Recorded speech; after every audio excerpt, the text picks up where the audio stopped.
At the heart of reflective practice is the idea of co-chairing or co-facilitating, and one person, let's call him or her the lead mapper, mapping,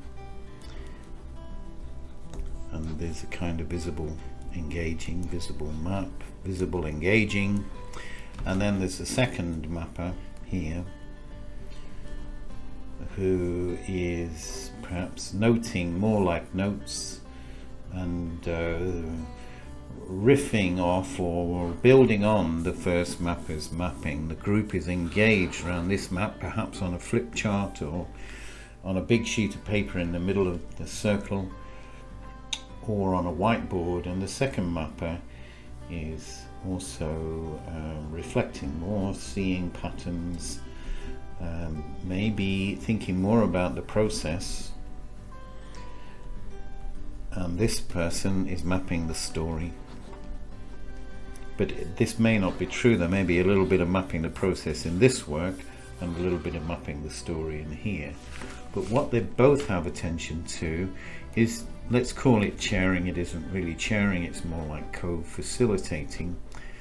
And this process, facilitating, is aided by the mapping work and the second mapper. The second mapper may be having an eye out for who's joining in and who's not joining in, and more aware of the process of participation, especially with a bigger group of people. And the first mapper has really got their head into the story. There's presumably been often in a reflective practice meeting some negotiation about which stories to focus on, and maybe the selection of one story as a key one or as an important one to share.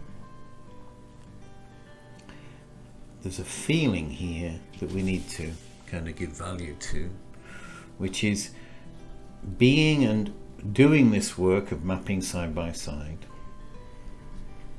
There's something about how these two mappers interact that models how everyone should interact, both within themselves, having a dialogue side by side with the different parts of themselves, and between themselves and others in a side by side, not going head to head. And the side by side is the cultivator or the encourager of open-mindedness, that there are different points of view, different stories, different ways of looking at things and everything else that we talk about with mapping. These roles may change. The lead role of the mapper may pass here. This mapper may, excuse me for coughing, this mapper may notice what they're reflecting on and bring something of their map by adding it to the big map, the main map. Or they may say, well, let's hold that map in mind and start another one. It's quite handy to have a different coloured pen when this mapper comes in and starts mapping on that map. What this mapper is doing when their colleague, side by side, starts working on the first map, what this mapper is doing is looking at the group and seeing how the dynamics change. So always several things are being held simultaneously in mind. The map of the story that's being made, the map of the process that's being engaged, and the dynamics between the two people.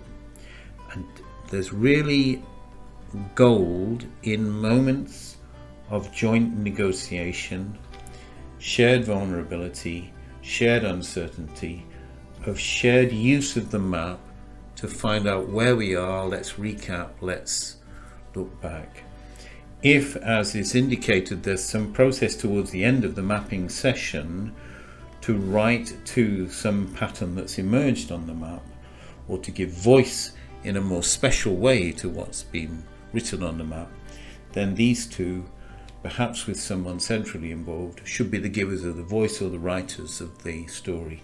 Or this person may have already not just been mapping in reflecting, but have written down a short summary with the intent of reading out an address to one pattern on the map.